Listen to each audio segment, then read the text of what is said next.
Afternoon. Yeah, it's Sunday afternoon. Unless you're listening to this, in which case it's Monday afternoon. We're recording Sunday afternoon. It's 11th of February. And before we get started, I've checked with Stephen. I just want to dedicate this week's episode to my grandparents. Sadly, on Tuesday, my granddad passed. He was 16 days away from turning 91. And me seeing him again, because unfortunately, it was August last year was the last time I saw him. And my grandma passed away 2 years ago. But what keeps us sort of at peace is that they're together again, which is nice. And it seemed fitting to dedicate this one because, Lady and the Tramp, it's a nice love story. So I just wanted to do that. So, yeah. And they were a big part of my love for Disney. So, yeah.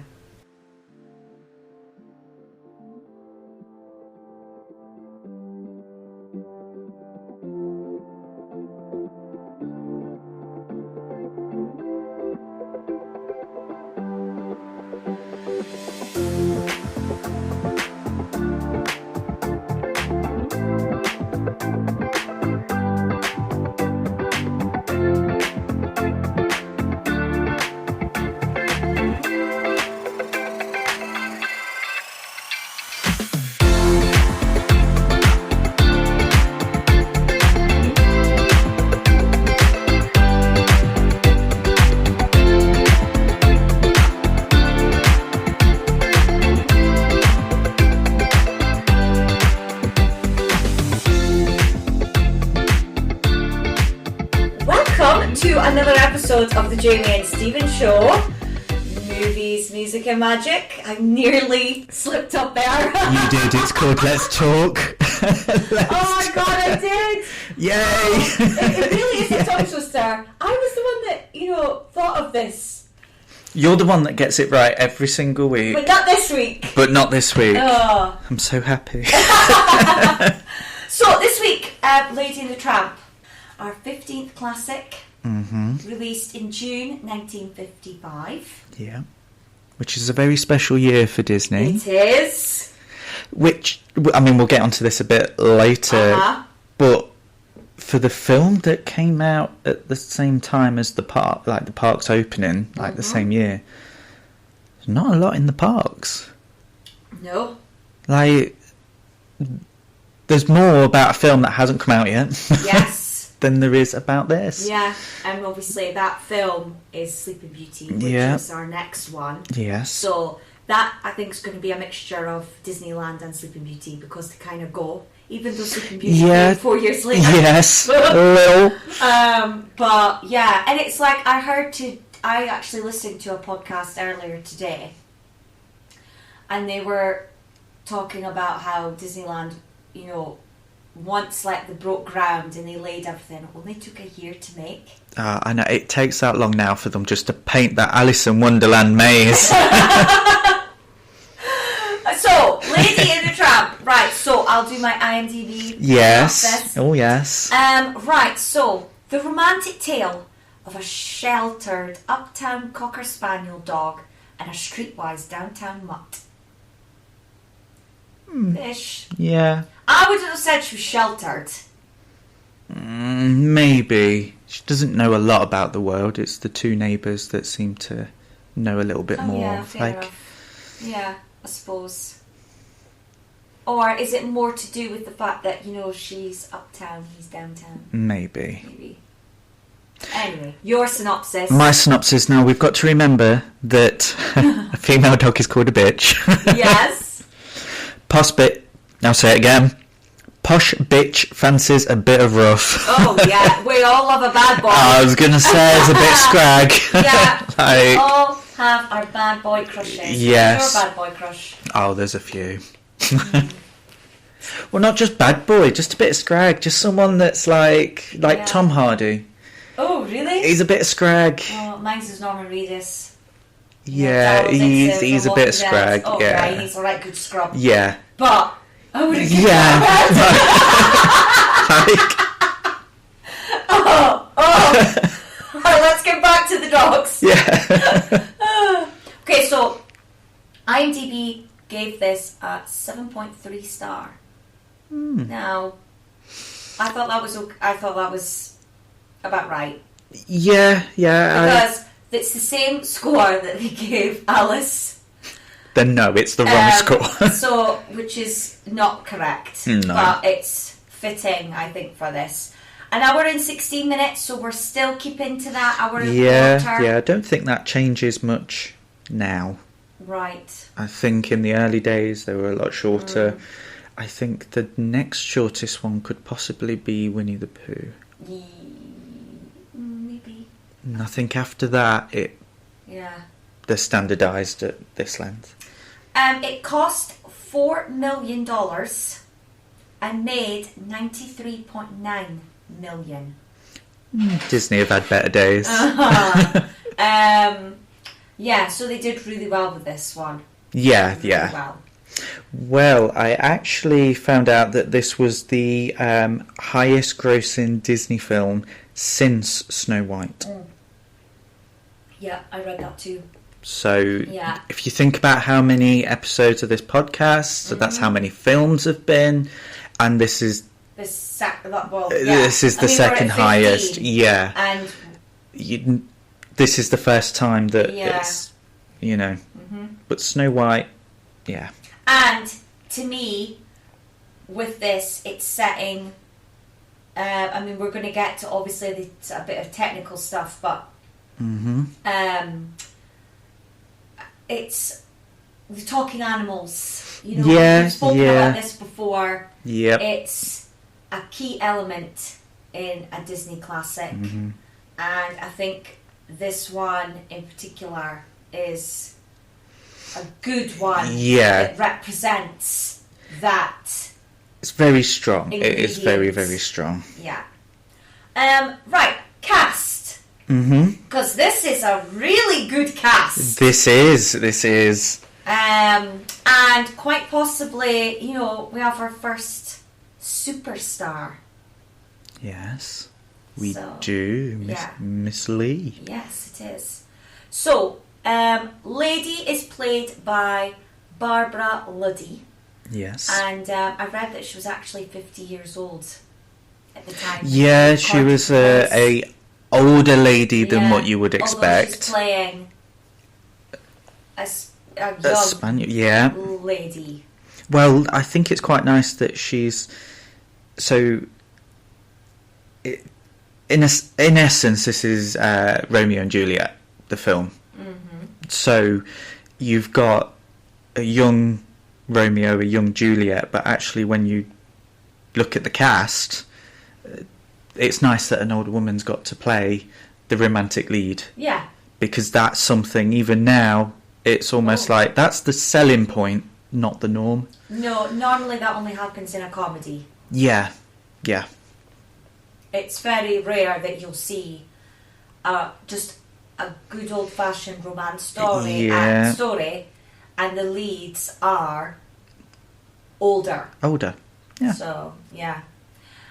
Speaking of Tramp... Oh, before you go on to that, okay. Barbara Luddy, just in other Disney classics, she was the voice of Merryweather in Sleeping Beauty. She was also the church mouse and the mother rabbit in Robin Hood. And she played Kanga in Winnie the Pooh, which was her last role because unfortunately she passed away in 1979. Oh. Yeah, no, actually thinking of it,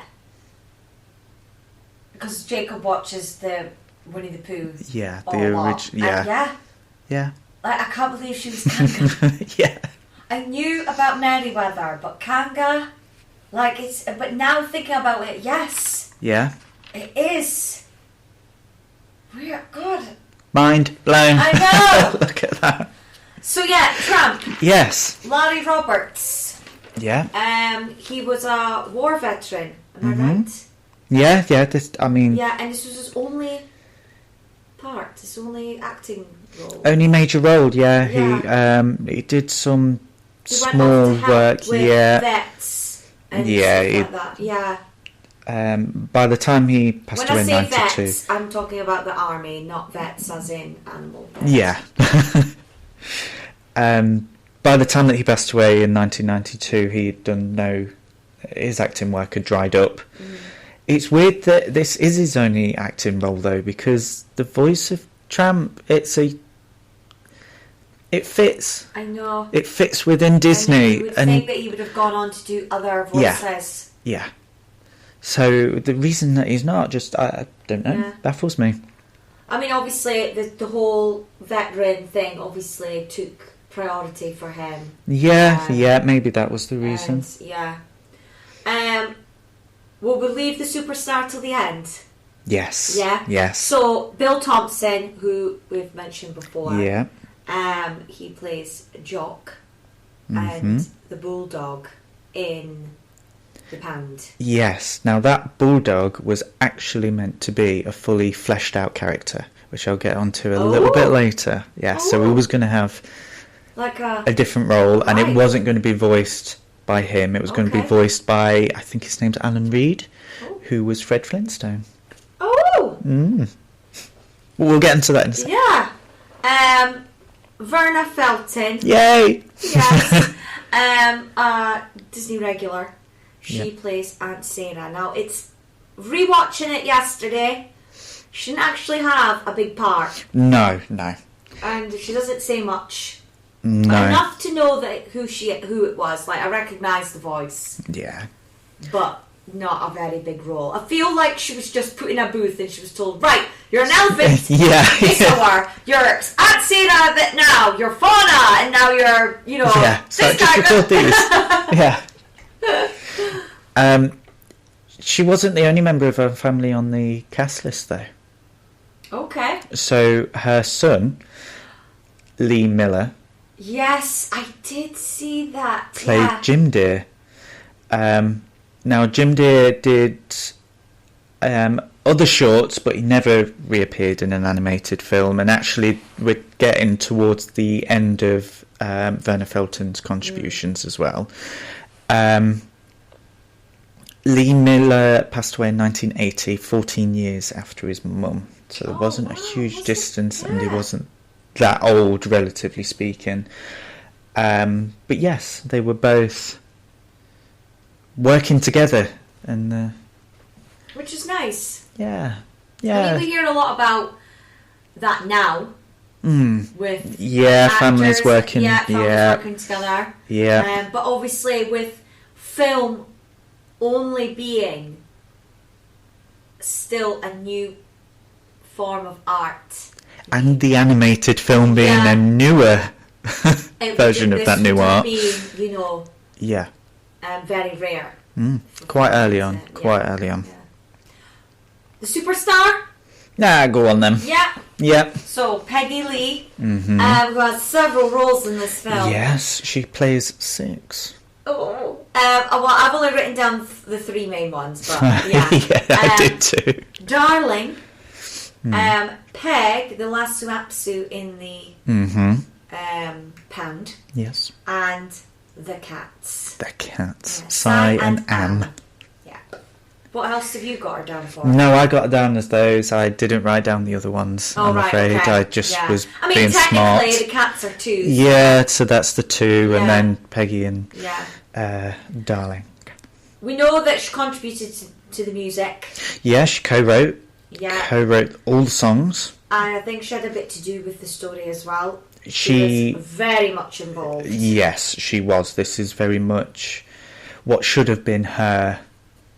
Yeah. Like we see Lin-Manuel now. It's like it's advertised as that. Yes. This is exactly what Peggy Lee was doing within this film. I mean, it's a shame that she didn't contribute to anything else in other films. Yeah, I mean, a bit further on in the 90s, obviously we had Tarzan with Phil Collins, and I know he came back and did another one a bit later, but I think it's quite nice that this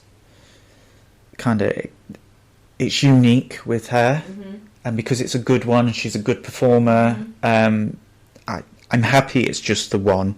Yes, it's a shame that there wasn't a second, but I am happy that Yeah, because I've watched the documentary and seen the clips of her, like, doing the music and recording. She's having fun, isn't she? Yeah. And, like, changing her voice. I mean, she was known as a singer. Yeah. Not an actress. And to be fair, she probably, with being a woman in the time that it was, she wasn't probably known for her creativity. It was just a case of, you're a singer. How she got involved in the film, I think it was to do with the songs. I think it was that element of having, because you got to remember, we just had a few years ago Bing Crosby. Yeah.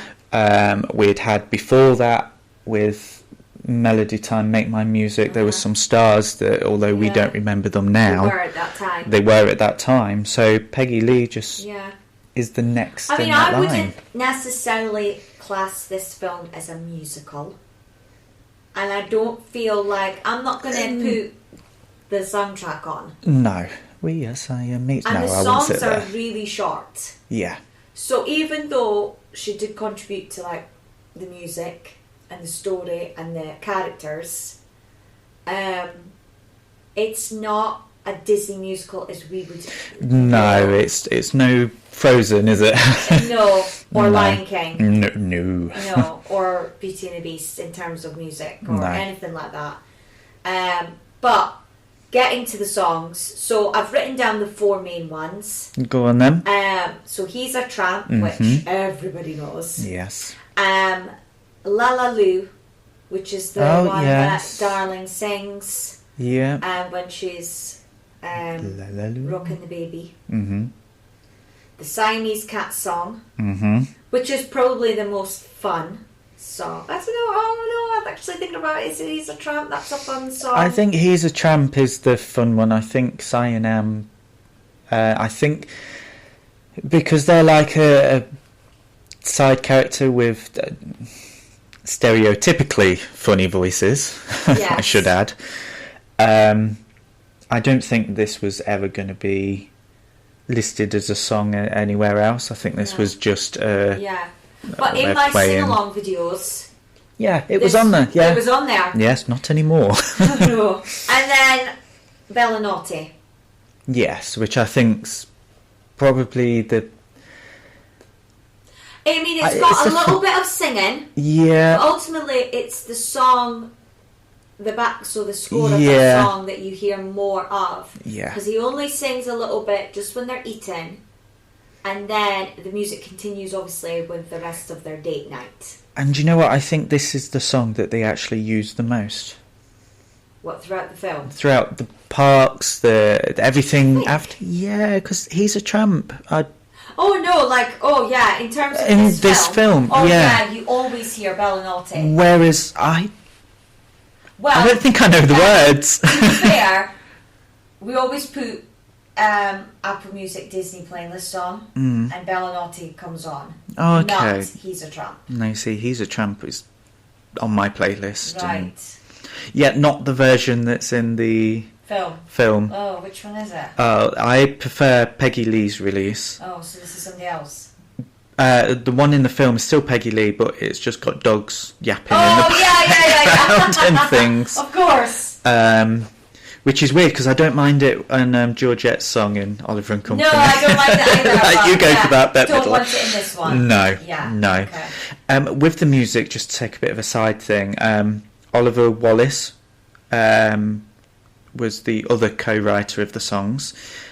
He was the second composer in Pinocchio. He won an Oscar for his work in Dumbo.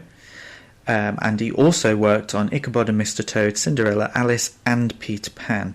Now, he died in 1963 at the age of 73, but he was made a Disney legend in 2008. Not a name I recognise, if I'm honest. However, he spent 27 years at Disney and contributed to over approximately 150 productions. Wow. And yet it's a name I've not really heard of. No. So, as with a few times with these kind of podcasts, I think he'd be someone I'd like to know a little bit more about. Yeah, definitely. Right, we'll get into the facts. Yeah, I mean, have you got any more facts about Peggy Lee? No. You see, Oh, well, no, there's one. I do. It comes a little bit later. Okay. Yeah, probably the same one. So we'll do that at the end. Yeah, because I always talk about that kind of thing anyway, so yeah. it'd be nice to fit it in. Yes? So, facts. So, straight away, I found this, oh my god, like, I couldn't believe when I read this, because most people think of this scene more than I know what you're going to say. Yes. In this film. Yeah. So Walt Disney originally didn't want to include the Bellinotti spaghetti eating scene. No. I couldn't find the reason. It was too romantic, and he was a bit worried about how it would play on screen. Really? So, with two dogs? At this point, the scene wasn't animated. Okay. It was just two dogs having a romantic meal. Right. And he wasn't sure that it was going to work. He thought it may be too soppy.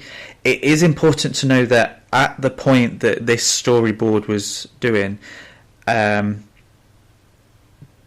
since the original idea of the concept of the film, every time that the film was developed and put forward to Walt, he actually called them too sweet, too lovely. So maybe this was part of that. Yeah. So he didn't want this film to be too much of a soppy love story. Okay. Which is weird because it is.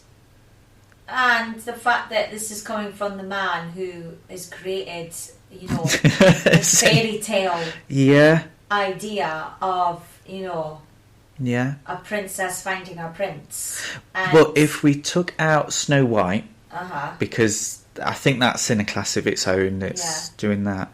Actually, the rest of the films, love really isn't the first concept of the film. I think the closest you get is Cinderella at this point, and even then we don't see the prince, not for more than a song and a half. So I think there's a bit of and the thing is, we know that he was a romantic at heart. I mean, he was only married to one woman, the love of his life. She 100% supported him. She, they met at his studio. She was I think. The thing is, although I wouldn't condone this, obviously at the time, Walt was a rich, powerful gentleman. The fact that he was still married to the one woman, I think says a lot about his character. Because when you look elsewhere around the period that we're talking about, so other producers and things, you've got who are out there, actors. I mean, Stan Laurel was married God knows how many times. So was it Charlie Chaplin? And Charlie, yes, So for the era, this is... It says a lot about his character. To maintain a dog's perspective, which, rewatching the film, I did pay close attention to this. Darling and Jim Deere's faces are rarely seen. And when I was watching it, I did notice that the scenes are always at ground level. And you just really see their feet. Which is really good. Well, what they did was take, I think it was 6 inches, a ruler, and went round and took photos 6 inches off the ground. So they had an idea of what ladies' perspective would be, because that's roughly their height. I think it might have been more than 6 inches, come to think of it, but it was that kind of thing where they went round. Not only did they do that with the look of it, but also the names, Jim Deere and Darling, because they were the only names that Lady would have heard them being called. Yeah. You never Rather hear than their real names. no. I mean, obviously Jim. Yeah. Darlin's original name in a earlier draft was Elizabeth. Oh. Yeah, that would have been her name at that time. Yeah. I would have imagined her being called that. Because it was set in 1909. Yeah, roughly. Roughly, so obviously... Some people think because of the calendar that's used in that scene, yeah, it could be a bit later. Yeah. Or it could have been earlier. But we'll say early 1900s. Yeah, and I think because this is an original story, and with Walt's fascination of that turn of the time, and we're obviously looking at building Main Street. Yes. I think it all fits. Yeah. To me, Main Street is Lady and the Tramp. Yeah. Well, in Walt Disney World, that's where the restaurant is. Yeah, whereas in Disneyland Paris, it's off the castle, isn't it? It's just round the back somewhere. It's like, It's opposite tree. We need to put it somewhere. We need to do something. There. They're different places. I think in Walt Disney World's Italian restaurant, whereas in Paris it's a pizzeria. No, it is Italian. Oh, is it? Okay. Yeah, oh, fair the enough menu then. is, and you can't get the meatballs. Oh, okay. Yeah, because my mum had them. See, in Walt Disney World, we went to that, and it was actually one of our worst experiences. Oh, really? Yeah, it just wasn't. I think it was the attitude of the waitress. Oh. I think that's what made it. It was nice, wasn't necessarily the most special place, and going to Walt's on Main Street in Paris was better because they're very similar-ish. But yeah, I did find that better. Oh, sorry, excuse me. Are you hungry? I am hungry. Look at it, it's all this talk of meatballs and spaghetti and everything. Oh, I could go for meatballs. Oh, yes. Speaking of, so I found an interesting fact about spaghetti and meatballs. Oh, yes. Yes. So, now I'm just going to find it so that I get it right. But the time that the movie is set, Yeah. spaghetti and meatballs would not, I found it now, would not have been a traditional Italian dish. Walt Disney's lied again. Because meat was really expensive. Yeah. So Italians wouldn't have had this, especially pork, because apparently pork in particular was very expensive in Italy at the time. However, in America, meat was cheap, and when the first lot of Italian immigrants came over and they realised that they could afford meat, they created dishes, and one of those was spaghetti and meatballs. And the say is that with Disney setting this film when it is, Tony and Joe represent early immigrants from Italy and would have possibly been one of the first, or represent those first Italian who've opened up a restaurant and they've come up with this dish, which I found so fascinating because it's a go-to meal for us. With meatballs. Now, you see, for me, it's spaghetti bolognese. Well, we have both. Yeah, no, you see, I don't think I've made meatballs that often, to be honest. We have it quite a lot. I've made turkey meatballs. And my mouth's watering now. I'm sat here and I'm like, because we are actually having spaghetti bolognese tonight. I'm having roast beef, but yeah. Yeah. So that was my I thought that was really fascinating. Well, for me, most of my facts revolve around how the film was developed. So, like all the films in the 50s, the idea began in the 1930s. So, for this one, we're talking 1939. And if we were on a programme where we do a name check, there would be a little ding with a number at the bottom corner. Joe Grant was a writer and artist, and he actually owned a small English Springer Spaniel. Now, you may have had a bit of background knowledge about meatballs. I have a bit about a Springer Spaniel. At the time of the film, there was no definition between an English Springer Spaniel and an American one. Okay. In the film, Lady is an American Springer Spaniel. She doesn't look at. No. The dog that she was based on was most likely an English Springer Spaniel. So therefore, it's just mixed. But yes, there was no such thing as... a Cocker Spaniel? Springer Spaniel. She's supposed to be a Cocker Spaniel. Oh, maybe it is the Cocker Spaniel then. Maybe I just can't write Springers words. have Bigger more one. of like a squarer face. Yes, you're right. Yeah, you are right. They're a bit bigger. Yes. And they're usually used for like farm dogs. You are right. Yeah. I've written the one. Well done you. But yeah, you've got American Spaniel and then you've got Cocker Spaniel. Yep.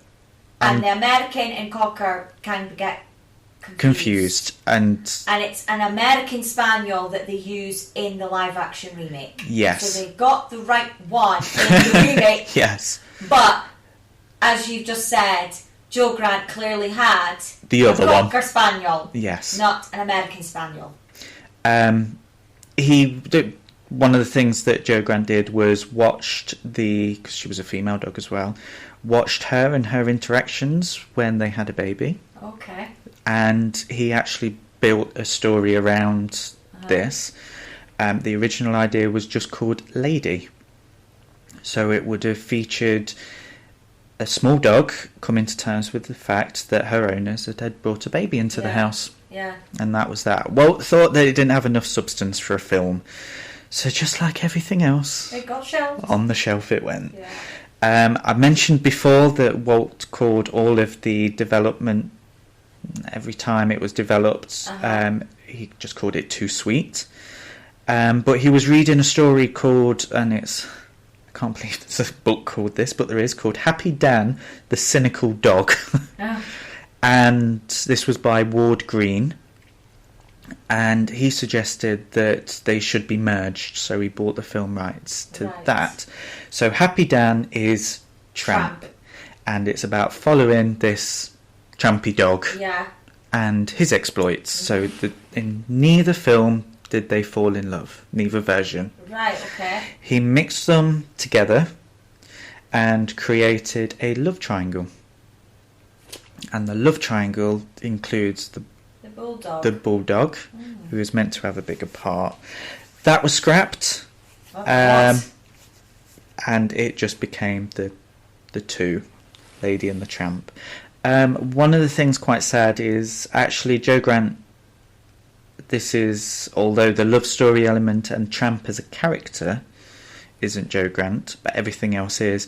He actually left Disney, the studios, before the film was released and had no credit. Yeah. He is not featured on his credits. Well, I wrote down that he didn't receive his recognition until the 2006 DVD release. Yeah, that's the first time that... I think it's his daughter. I'm not 100% sure now. That speaks on his behalf. Yeah. And they have the original sketches. I mean, I will point out, and Disney are not the only company that does this, but I remember when I signed the contract to be a cast member for the Disney store. Yeah. And it does clearly say in there. Now I draw on the side, and like a lot of people during COVID, I attempted that Etsy shop. I would not have been able to do that while being a cast member, because Disney would have owned anything that I would have drawn, anything I would have created. And it's the same with Joe Grant. We know this from Tim Burton as well, because he wrote the poem of Nightmare Before Christmas while he was an animator, so Disney owned that poem. Yeah. It sucks. I can understand why it's in the contract. Do you know what I do for others, but not for... Because in essence, we were sales assistants. I know.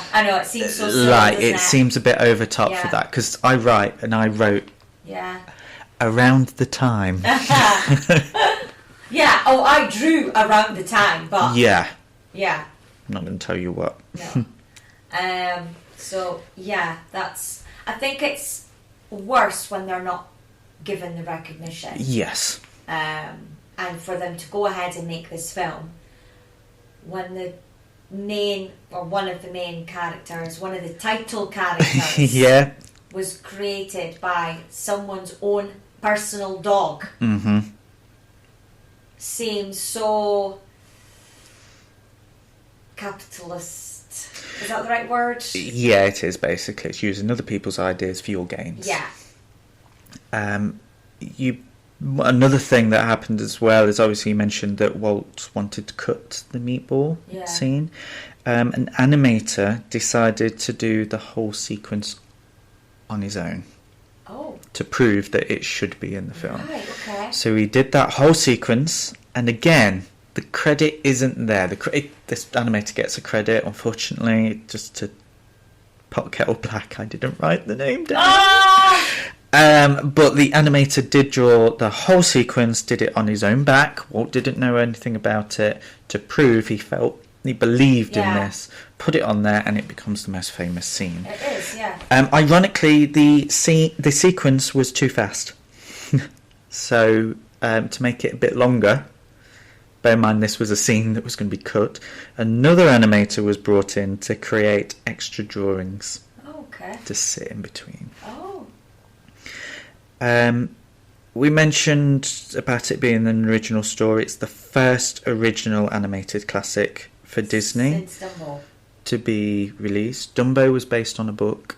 Oh, yeah. So whereas this is a merger of loads of different ideas, but Disney panicked. He really did panic, and he was like, people are not going to want to see this film about characters they don't already know. So he asked Ward Green if he would write the book Lady and the Tramp, and it was released 2 years before the film. Oh my god. Real Dogs was brought in to model, so we mentioned it was Joe Grant's dog that modelled for Lady. So yeah, just to add a little bit more salt into that wound. So yes, none of the dogs got credit either. Of course not. Whereas in the remake, although dogs weren't necessarily credited as such, but they were at the premiere. They were at the premiere. There was, the rescue dog. It was very much put out there. Yeah.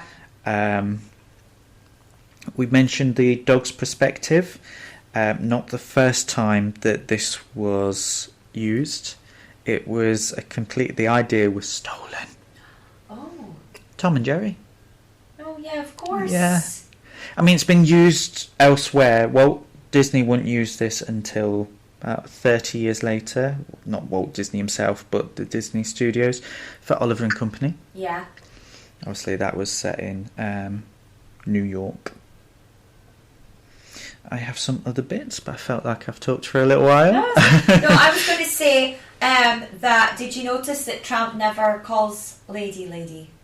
No. He never uses her for her real name. He only calls her Pigeon or Pidge or Kid. Well, in the sequel... Oh. Slap your hands. Scat's Adventure. We're talking about names. So, Tramp was originally going to be called Rags or Bozo or Hobo. Yeah. However, in the sequel, he is called by the humans Tramp. How would they know? Yeah. That's a good point. How would they know it's Wookiee all over again? Right? How can someone who can't make the noise Chewbacca be called Chewbacca? Yeah, but Han Solo does know his language, so... But the names... I know. It's the sound.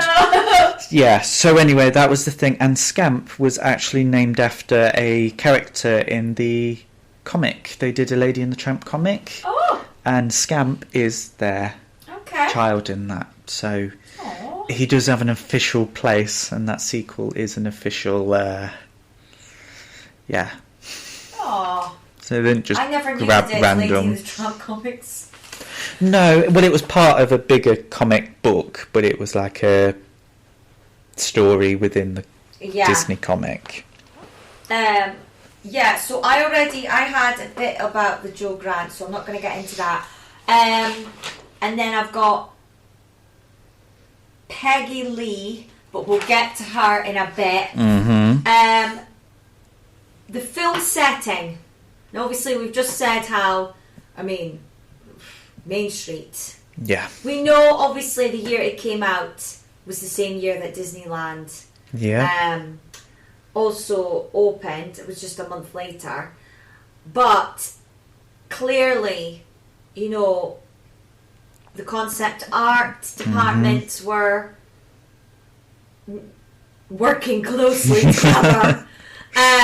And we, I've watched, I think it is on Lady and the Tramp DVD actually, there is a little, I think it's like a 20-minute special about Walt's childhood and where he grew up, because it's based on Marceline. Yeah. Marceline, Missouri. Although it's officially supposed to be New England, but it's based on Walt's childhood town of Marceline. And that kind of fits in with the other films around the time. We've spoke before about Peter Pan being from Walt's childhood. Yeah. We spoke about reading Alice in Wonderland, which would have been Walt's childhood.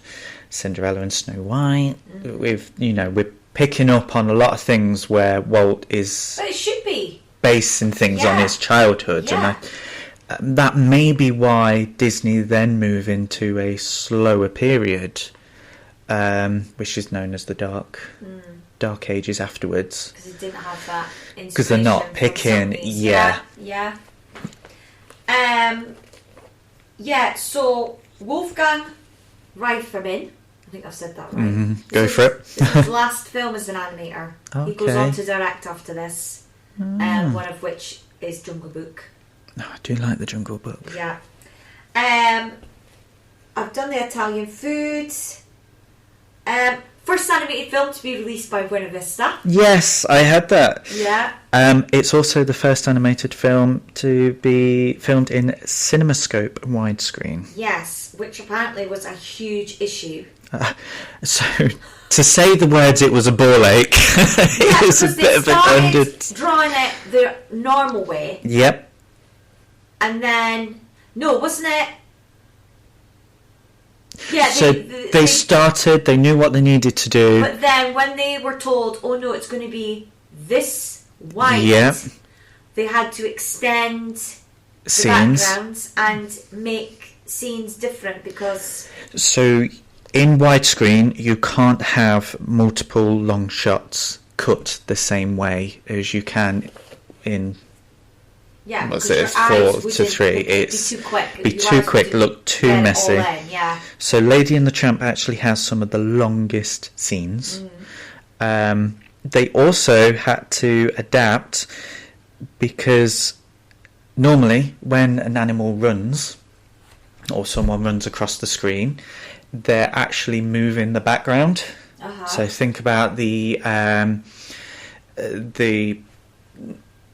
what's it called? The 8-layered thing in Bambi where they would move the background and things. Yes. For this in widescreen, they had to animate the animal running across the page, the screen, so the backgrounds had to stay the same. Annoyingly, although quite a lot of the cinemas did have the facilities for widescreen, a number didn't, so the animators had to redo certain scenes and cut them down to fit on a standard. I think it's 4.3 or whatever it is. So yes, they had to animate it, stretch it out, and then animate it back.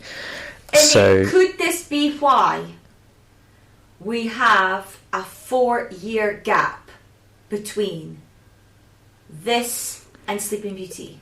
It could be. Because Sleeping Beauty is also now, after Sleeping Beauty, they don't do CinemaScope again. No, it is very much a 50s thing with other films as well. Yeah. So that could be why, because But I guess we'll find out when we get to that one. I was going to say, I do know that although they didn't use these words, a lot of animators and a lot of sources said it was a complete ball ache. Yeah. I have a few other bits. There were other versions alternatives. Oh. So, the rat was going to be a comedy character. Oh. Turns out he's cited as the villain of the piece, which I wouldn't really say there is a villain. No, I would say he is a problem villainous character, but he's not. Yeah, I don't think there really is a villain.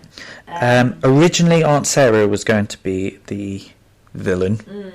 But in the finished product, she becomes more misunderstood or misunderstands the meaning behind the animals.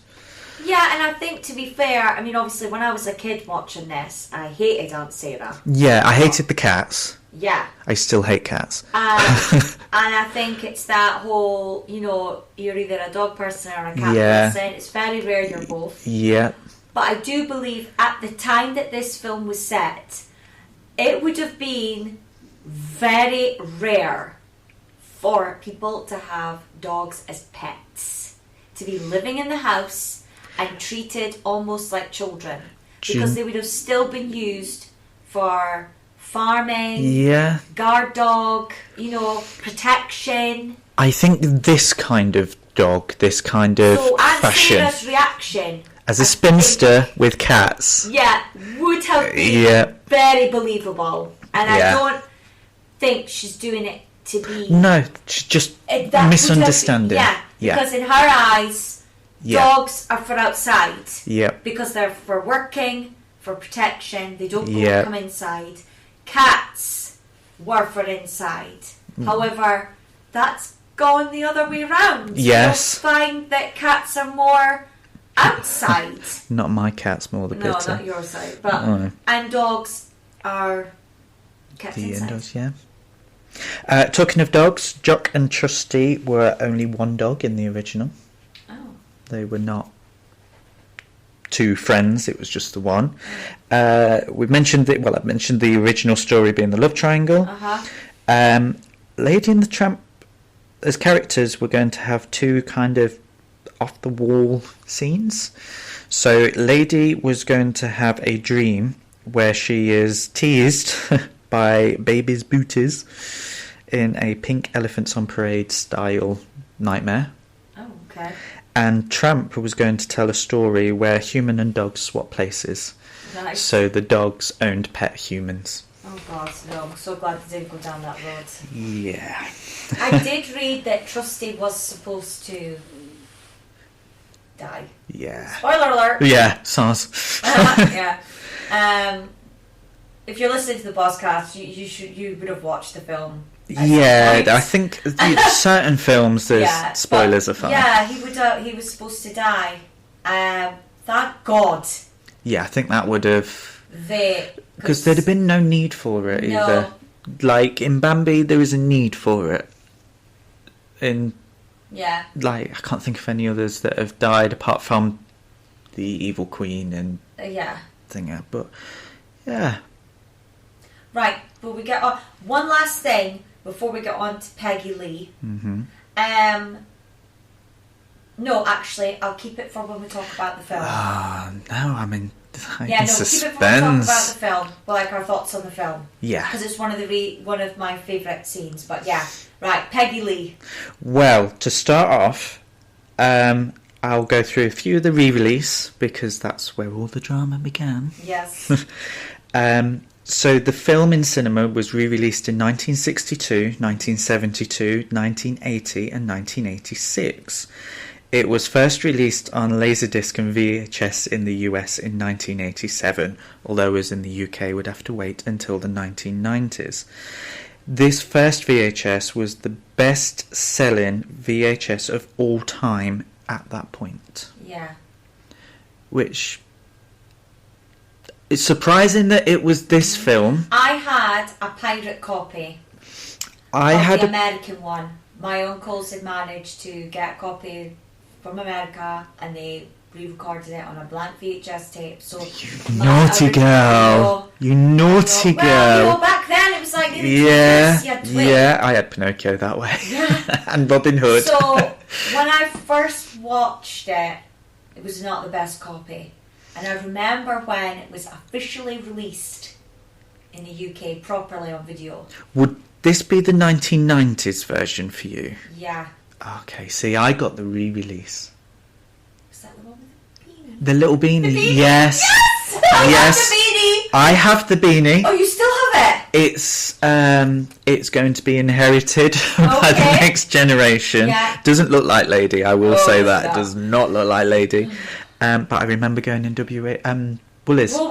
Yes! And I actually remember going to the checkout with the pre-order thing, getting the video and getting Lady. I remember being in Woolies and my mum got a pick and mix because you did that. For anyone who does not know what Woolies is basically, or was, is you could go in and you could buy a toaster, a video, a book, clothes, bedding, but regardless, you would always come out with either a pick and mix or 5 for £1 on the mini cans of Coke, Pepsi, Sprite. You would come out with them. They were the two things. That's what you went in for. When you would walk past town, you went in, you got your pick and mix, and you got your little thing. So yes, that's what I remember. It was so fun being a kid in the 90s. Oh, I know. So yeah. So yes, obviously those video sales, best selling VHS of all time at that point, led to Peggy Lee asking for some royalties. Have you got more? Well, I've just got that she had a very long battle. Very long. Disney. So she in the courts. She already kind of wanted. She was a bit like, I've signed away for these and whatnot, but my songs are doing quite well. Yeah. But she released her own versions, and that didn't sit quite right with her, but it was fine. When she noticed about the video sales, she then decided to sue. So this is in 1987, and it took 4 years before they settled. And she was awarded with approximately 4% of video sales. Yeah. Bear in mind, this is someone who co-wrote, voiced multiple characters. Yeah, I've got it down as 2.3 million. That she recorded. So the maths fans out there could work out what those video sales made. I mean, what I've instantly thought of when I read this is one of the things that, or one of the many reasons that we had the actors' strike. Good on her. I completely... last year. Yeah. Because, they talked a lot about how reruns and DVD releases and streaming and billboards, their faces being on posters in magazines, used for trailers, advertising a channel, a network, or the company as a whole, and they wouldn't get anything for it. I mean, I believe that actually it's down to Peggy Lee that the contracts were changed for videos and later DVDs. I couldn't tell you if anyone else went through the courts or decided to sue, but she felt so strongly about this that she was getting her share, and good on her. Yeah. I mean, again, this is a kind of dark side to the company that us fans we know is there, and we don't like to delve too much into it. We kind of, there's some days where I pretend, they're just this amazing company. Deep down, we all know that there is, I think 50% of the company is not as good and not as fairy tale. Do you know what? Look at as we like to. I would say that if the company had these mistakes in the past and learnt from them, then I would be like, do you know what? Bad things have happened, but they've learnt from them. The company is one of the best ones out there. As we know. But unfortunately, there was a reaction to those strikes. Yeah, and Bob's reaction. And comments made were just unforgivable, to be honest with you. Yeah, like totally in this changed case. my opinion of him. And, you know, I'm not saying I want Chapek back, but if the board went and found somebody else, I'd be like, yeah, get him out. I think he's gone the way of a lot of other CEOs have. Yeah, which I don't understand because he should know. He should have, because he was there. Such a good impact on the. But we're delving. We are. We will get to him. We will later on. Yes, around Chicken Little, I believe. Oh yes. Just other things as well. The DVD, the first DVD that came out was in 2006.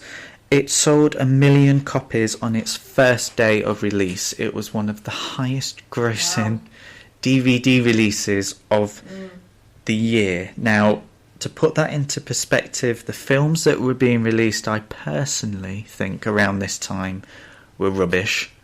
So, what year was it? 2006. So I think some of the best films to come out of that kind of era were from back catalogues that people were just starting to release on DVD. Because really, if I was to say Pirates of the Caribbean might be one of the best. Yeah. Cars came out.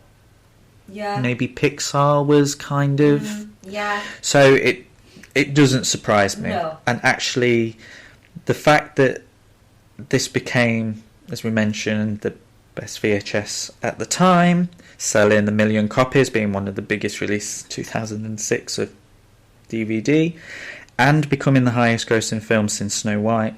It surprises me that it's this film.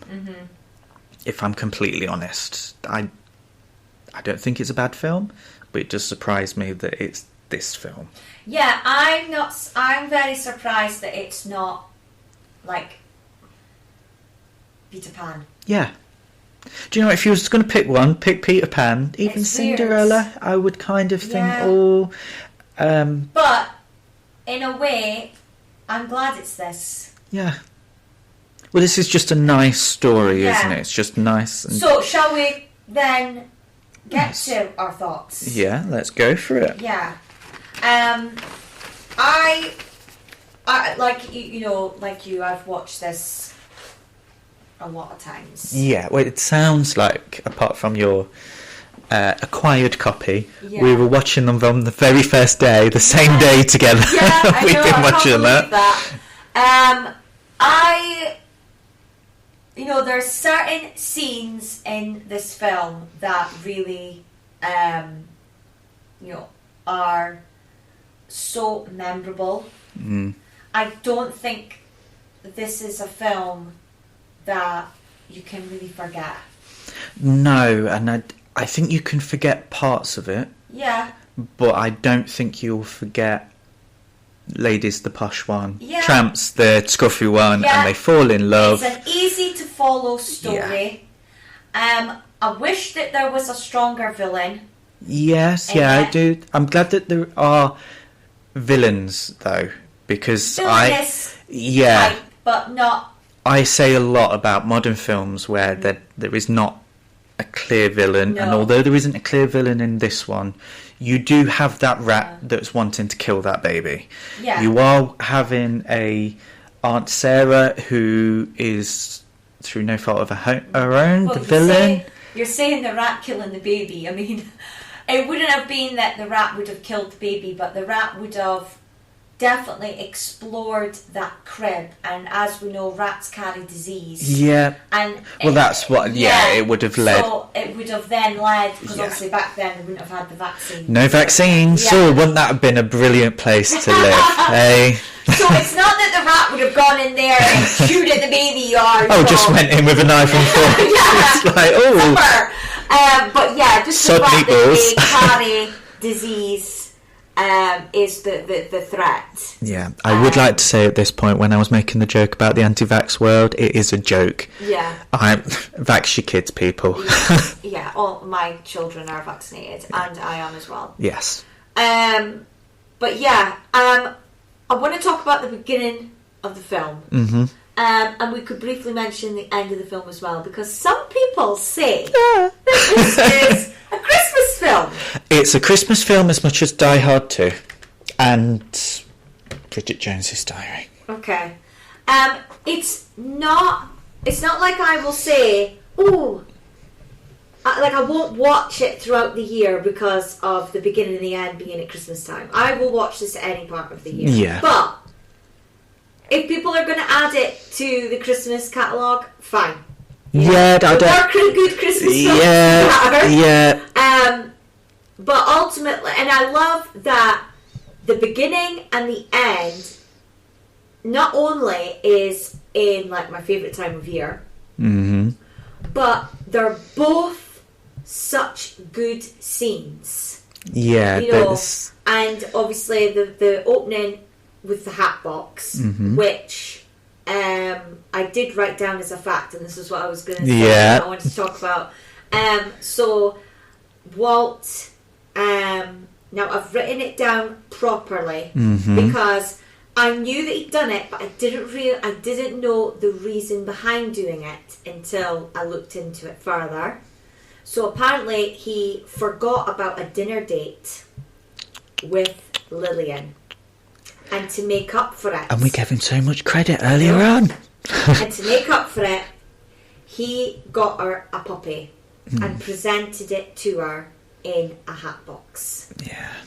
I hope it had air holes in it. What? I hope it had air holes in it. I know. Like... and for those who didn't know, the puppy was a chow. I can't remember the name of it. No, although... it was a chow. Walt had loads of dogs. I think he had a poodle at one time. Okay. And he would go and eat wieners, so hot dog sausages. Yeah. And he would give one to the dog, and he would have the other. Oh, so I love that there were dog people. Yes.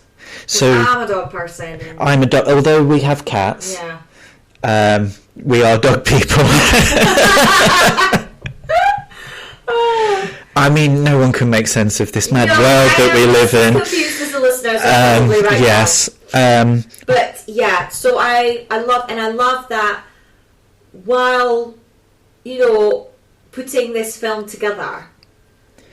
It's personal. Yes. So not only have we got the setting of where he grew up, based on his hometown of Marceline, but he's also slipped in there something that he did for his wife, and that was the opening scene. And you know what? The more I think about it, the more we're talking about it. If this is on someone's Christmas film list, because you do have the beginning and the end, you do have that whole present. It's a sweet film. It's nice. It's lovely. Aunt Sarah's the relative that comes and visits and stays and pees us all off. Yeah. It's stereotypical Christmas. The place gets wrecked. Yeah. Families are all there together. Yeah. They've gone out to the theatre. It's I get it. Yeah. I get it. Still not going on my Christmas list, but I get it. Okay. But no, it's just a really sweet film. Yeah, and I can relate in a way to the purpose of the story. So this whole, the dog being in the house first and then a baby coming in. Yeah. It's a little bit personal. Yeah. So we had a dog like many people. We had a puppy first. Yeah. He was called Gus Gus. Yes. Yes, you remember him. I do remember him. I remember him. He was a Lhasa Apso. Peeing next to the litter. I remember that. And I mean, he was our little precious, and his first 5 years, it was just him, and when we chose to obviously start a family, never in my wildest dreams did I ever think that he was going to be treated any differently. He was still going to be our first baby, blah, blah, blah, blah. And yeah, it did change. And when I watched Lady and the Tramp, you know, even Ben mentioned it yesterday when we were watching it. He says, I wonder if that's how Gus felt when Jacob first came into the house. I do think it will be a difference, and obviously me and Luke have spoke about the cats and not about the fish. I think they'll be fine. I think they'll be fine. But we spoke about this, but I remember when I was a baby, although I don't remember it personally, others have told me, I lived at my nana's house with my mum and nana and step-granddad and uncle and whatnot, and they had a dog, and apparently no one, and that included my dad, was allowed near my pushchair. That dog, his name's Snoop, would not let anyone go anywhere near my pushchair. It was so protective. Wow. I mean, I've seen loads of TikTok videos of how dogs have been when the baby's been brought home, and amazing. My dog, unfortunately, wasn't like that. He could see that something was changing, and over time, sadly, he never got over it. And by the time COVID, Finley was 3, and he was clearly not happy. We couldn't give him the attention that he needed and deserved. Yeah. So we did have to rehome him, and it's so sad. And when watching Lady and the Tramp, you know, like there's the scene where she gets the smack. Yeah, she goes outside and she tells Jock. Yeah. And it's like that. I've done that. No. Yeah. Oh. I have had to do that. Oh. And it makes me feel sick. Yeah. Because when you hear it from Lady's perspective, and then I just think in my head, oh my God, what must have Gus felt when I had to do that? When, you know, I can't even specify what it would have been for. To be fair, I think, he's in a happier home now. I mean, it got to a point where, you know, when babies crawl, they go to, you know, there's only certain places they can get to, and one of those places is like where the dog bowl is. Yeah. You know, and it's either the dog bites and then has to be put down, or I make the really, really difficult decision. And which I did, and I think it was definitely for the better. He went to a lovely couple who lived in the middle of nowhere, who didn't have any children, who their children were gone and grown up. So I think that's the kind of home, because he just needed. Yeah. And although Lady and the Tramp has got a happy ending, they have their own children. They have a different happy ending. Yeah. There's different happy endings, and you know, it would have been awful to think that, because he was a lovely dog, and it would have been awful to think that something bad did happen, and that would have been the memory of that of him. Whereas now it's a case of although it sounds really, you say he's in the middle of nowhere, you have sent him to a farm.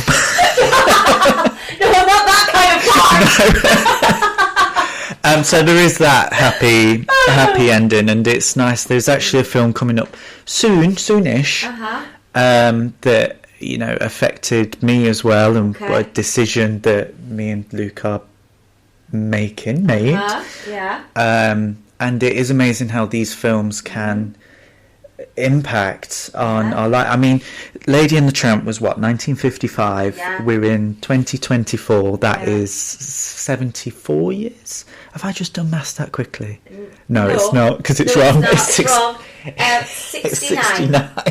69 years. I did maths. It was wrong. 70 years next year. Yeah. Oh, there'll be an ornament. I got the last one. 70 years of Disneyland. Yeah. Oh my God. Yeah. Because they did 65, that's the thing that they kind of focused on, so But there's a film that's so long ago, it's a lifetime ago. Yeah. but it can still speak to us now, and I think that's the endurance of it. Well, like we said earlier, when we were kids watching it, Aunt Sarah was evil. Yeah. And those cats were evil. Yeah. But now we're grown-ups. It's like, oh, those cats are quite clever. Yeah. Like, we see the clever side to those cats and how cats can be clever. Oh, I mean... So, it's so funny how re-watching a film, you get a different... You get different things. It's Yeah. Little Mermaid syndrome. It really, really is. Telling you now. So, yeah. This is luckily one of those films where, you know, I will put it on. You know, the boys won't say no. Do you know what? In preparation for the podcast, I do watch all of the films, and I must admit I didn't watch this one before we sat and spoke about it, because I have watched it multiple times. It's one of those that I wouldn't necessarily say, I really, really want to watch Lady and the Tramp, but it's one that I've kind of always gone to, and I knew it, but I will be watching this before we move on to, say, Sleeping Beauty. Yeah. Like, it's just one of those films for me. The pound scene, I wanted to talk just a little bit about. Yeah. Because Finlay was, like, on his tablet, and then when this scene started, he kind of looked up, and all of a sudden, he questioned what he was watching. He was like, what's why is this, why are these dogs sad? Why are they in a cage? And, you know, pounds have been going for... Did he cry? No, he didn't cry. Okay. But he Do I still win for making him cry the most recent? Yes. I've got to apologise. And then when, is it Rusty, they say, and he's like... Trusty with the... gets Rusty, hit by a... Oh, yeah. The dog that's being walked out, and he thinks he's going to a hole. Yeah. When he's actually being put down. Yeah. It's awful. But, again, the imagery used is so good, because you don't need to see. No. Audience knows he's not going to a happy place, even though he thinks he is. And do you know what? The film itself, we've talked about the perspective, the visual perspective, the voice perspective. We now have the dog's perspective of, when, like say, when a baby comes into the house, or what happens there. Yeah. Because, you know, it's not their fault they're strays. No. And... I don't agree with anything like that animal cruelty. I can't even stand on, like, an ant or something. No. I'm very much everyone deserves to live, spiders in the house and everything. Like the one you've got up in that corner. Yeah. That I spotted as soon as I walked in, and I was like, will I tell him? No, because he'll just leave it, so I'll have to stare at it anyway. Yeah. I really, really hope that Luke doesn't doesn't listen to this podcast, because he's been in this living room all day. I'm not going to lie, I don't know how long spiders live, and that one's still alive because he moves. Yeah. But he has been there since I took down the Christmas decoration. Oh my God, Stephen, really? Yeah. The one in the downstairs bathroom was found. Okay. So yeah. Oh, bless you. Bless him. So overall, we like this film. Yeah. Do you know what? Oh. 2. Whatever. Lady and the Tramp is going to get my first 4. Oh wow. I can't criticise the film. Yeah. Doesn't get the 5 because of other films. So, like, there are other films that I like more. But as this film, Well, you'll be surprised to know that I give it a 3.5. So I like a film more than you. And And it's not that I didn't... I don't think we were doing halves. I'm not doing about the 4, but do you know what it is? It's because to me, the songs, although I know them, yeah, I just would have liked the songs to been a bit stronger. Yeah, I suppose. And it be more a musical, and I think as well, not that it's anything. You need to just watch similar. West Side Story. I think you're fine. Not that it's anything similar in regards to the storyline, but when I think of Main Street, I think of Lady and the Tramp, and I think of, although this isn't an official Disney film, I think of Hello Dolly. And they're both set, I think, Hello Dolly's more 1890s. Is that the clang, clang, clang? No. There's the trolley. Hello Dolly is, well, hello Dolly, well, hello Dolly, it's so nice to have you back where you belong. One day we're going to get through a podcast without Jamie singing. But it is played on Main Street. The Dolly songs are played on Main Street. Okay. Yeah. People will also know Hello Dolly from Wall-E. Oh, yeah. Okay. Right? Yeah. So, and the songs in that are amazing. And if the songs were like that in Lady and the Tramp, it would be a different... Yeah. But it's still got iconic scenes. It's not too long, although there are, like, little bits in between the big scenes that, could easily forget. But overall, and I think it's still relatable now, apart from the actual romance between the two dogs, the whole scenario with the dog and a baby coming in, and the cats, the pound. I mean, we've got a big issue here in the UK with dogs.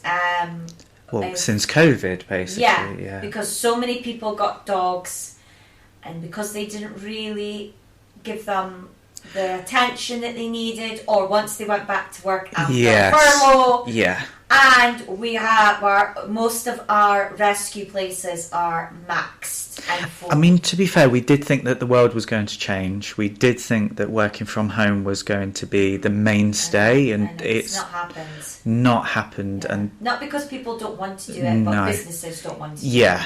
I mean, I believe... So those poor doggies that thought they were going to get a forever home in 2020... I will say right now, and I don't care who at work is singing, but when I'm working from home and the cats are sat next to me and they're around me and I'm just giving them a bit of fuss, still working, it relaxes me. Yeah. And actually, while I have a picture of my cats on the wall at work, because do you know what? It is that thing, it relaxes me. Yeah.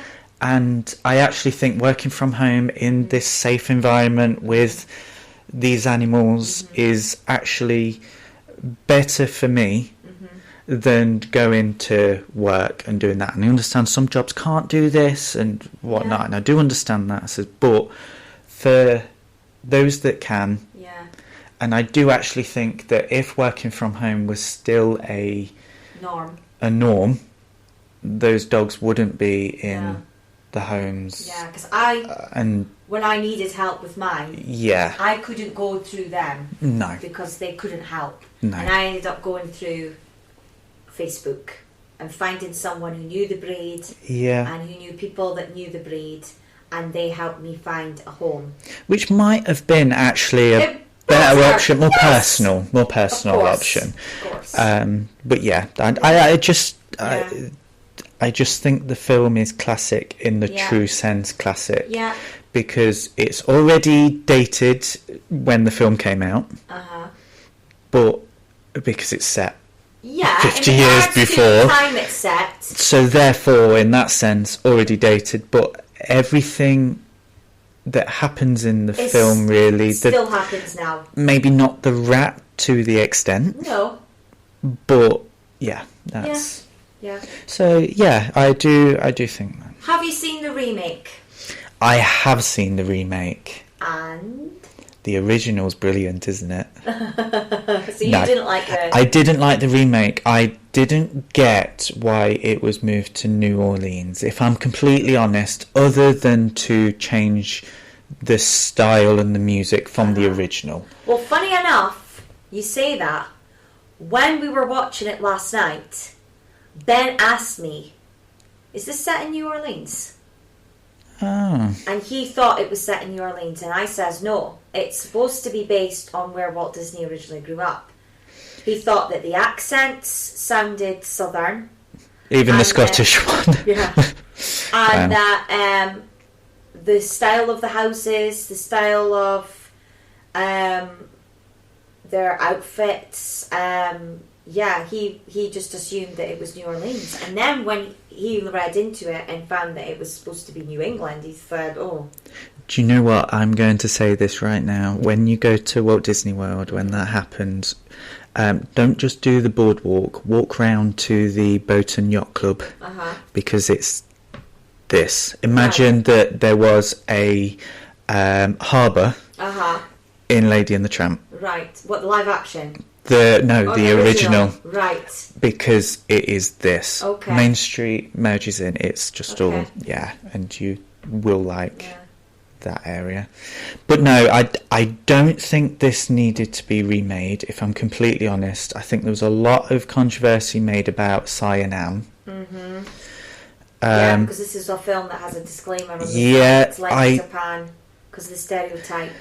I think... I get the reason why, and I completely understand the reason why. I'm not saying that. I think if the stereotype was further, or maybe a human character doing stereotype as we have seen in the past, then I would completely say, do you know what? I think we need to move away from... Well, we do need to move away from it, but I'd be like, that's a bit like, oh... But for this, it is a caricature, and I don't think they're in it enough, or I don't think they have the... I think it's too cautious. That's what I'm trying to say. That having anything more than a disclaimer is too cautious for this. Although we've seen other things in the past, and we've mentioned it in past films, that, I get more from. Yeah, like Peter Pan. This one, I wonder if it'd be different if a actor of the same ethnicity was to have played the role. Well, what I was going to say was, to me, because you've said Peggy Lee put on that accent. So if they had gone to the lengths that they went with Jock. Jock is stereotypical. Yep. You know, there is a dog that is called a Scottish Terrier. Yep. Which he is. Yep. He's wearing a tartan coat. Yes. And he's tough but little. Yep. And he is Scottish, and he's given a Scottish accent. Yep, it's the exact same. It's the same. It's the same thing. The difference is that instead of... So they got a... I mean, is the actor Scottish? Or I'm not 100% sure, to be honest. So, but I feel it's the same, except maybe if they didn't make the cat's eyes so... typical. To be fair, I didn't think of that. Yeah. If they just kept them like the eyes, well, I mean, they do it in Aristocats as well. But if they just kept the eyes like the rest of the cats, then it would have been fine. Do you know what? Maybe that's, and we've said it before, by having it still available. I mean, there's me just going, I didn't even think about the eyes. Eyes. Do you know what? We learn. But Siamese cats look like that, and they are called Siamese cats. And I thought it was good that the names were Si and Am.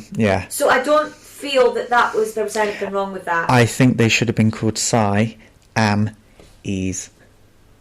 Si and Ease. Oh, because Si I think and it Ease. would have made the because it is a joke. It's not a joke at someone. No. It's a play on words. Yeah. But yeah, because in the remake they totally take that. Which, to be fair, if that's the case, if that's what needs to happen in 20... Siamese cats, no, in 2024, well, 2020 and when that film... And they completely redo the song. I mean, it's a completely different song. Don't even use We Are Siamese. No. But again, it's to learn from. Yeah. But I don't think that they needed to remake the whole film for that. It's funny, because, you know, when it came out, because it was one of the first to come out on Disney+. Was it not on the first day? I think it was, yeah. My mum and I think Jess was another one that felt the same about this. The one thing that spoilt the film for my mum, and I think Jess was the same, was that they changed Jock to Jackie and made her a girl. Do you know what? Yeah. I actually liked her, and I like the actress that plays her. From Afterlife. I like the actress who plays her, but from changing to a guy to a girl, and I'm not saying that I'm against it or anything like that. Before you get a load of emails, for me, a relationship between the next door neighbour who's a guy and the female lead is different to a female lead and a next door neighbour who is a female, because it adds a different dynamic. Yeah. And it's that different dynamic that should have been used more. That should have been taken advantage of. Whereas it felt placed. Yeah. And that is where I'm kind of on the fence about, where it's like, you know, people talk about James Bond. Do you know what? If it brings a different dynamic to it, why wouldn't you? But don't bring in an actor or an actress who has the potential to bring in that dynamic and then not use that. Because you might as well not do it. Yeah. And that's how I feel about this. Because you could have had... I'm not saying you have, like, all squealy girls and girlfriends and all stuff like that, but, you know, there could have been a different thing there. I mean, was Jackie and Trusty in a relationship? Were they owned by the same people? No. Did they fall in love? Has she fallen in love before? Not that the only thing a woman can do is fall in love, but it could have added that layer that you wouldn't have got by a male dog. So that's where my opinion is. Yeah. For me, I think when you're going to do a remake, it should be because you're going to make the story better. Yeah. And although I enjoy the remake, like, I'm not saying it's a favourite, and I'm not saying that, out of the two, I would put the remake on over, because I wouldn't. It would always be the cartoon I would put over. But yeah, it's literally, like, almost identical too. They didn't really, apart from change the setting, change that song, but it's not as if they changed it for the better. No. And made it even better. It was almost like, we can't use this song, so can someone just write something quickly so we can get that in? I guess, like... Well, yeah. Yeah. Yeah. So, I mean, I would be very interested. There's a lot of people that haven't watched it because they forget that it came on that first day. And it's one of those films that gets lost in Disney Plus. Yeah. Because if it's not there on the main page... Yeah. You wouldn't necessarily think... Oh, I'll go watch the remake of Lady and the Tramp. But, yeah, let us know... Yeah? What you think. You know, is this one that you thought was the remake better? Should have been remade? No. What about the sequel? Do we like Scamp's Adventure? I've only seen it once or twice, I think.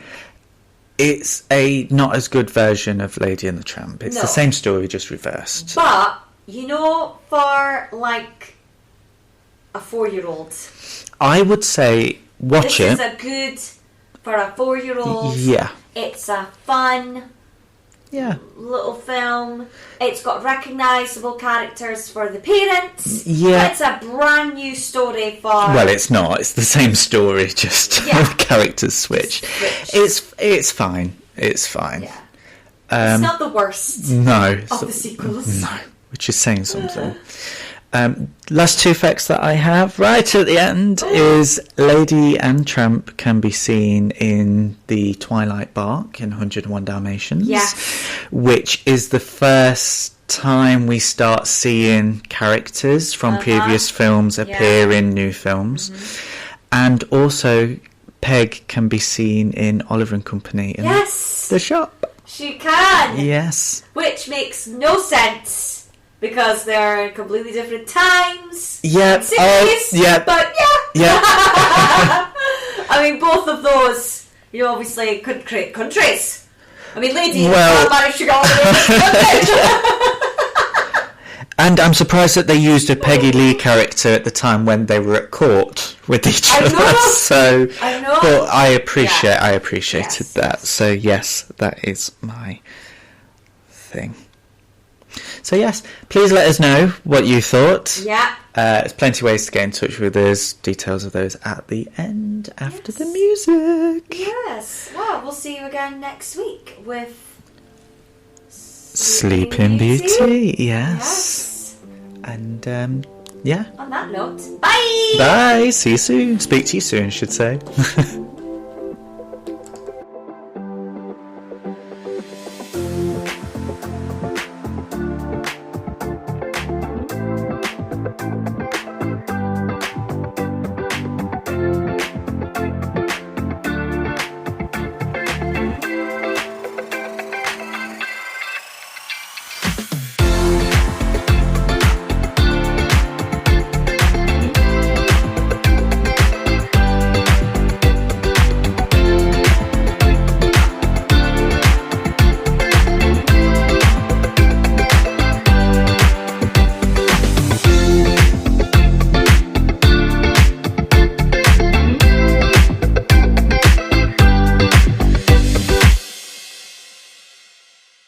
Can you imagine how foolish you'll feel to wait until the end of the credits only for it to be a message to say like, rate, subscribe and review?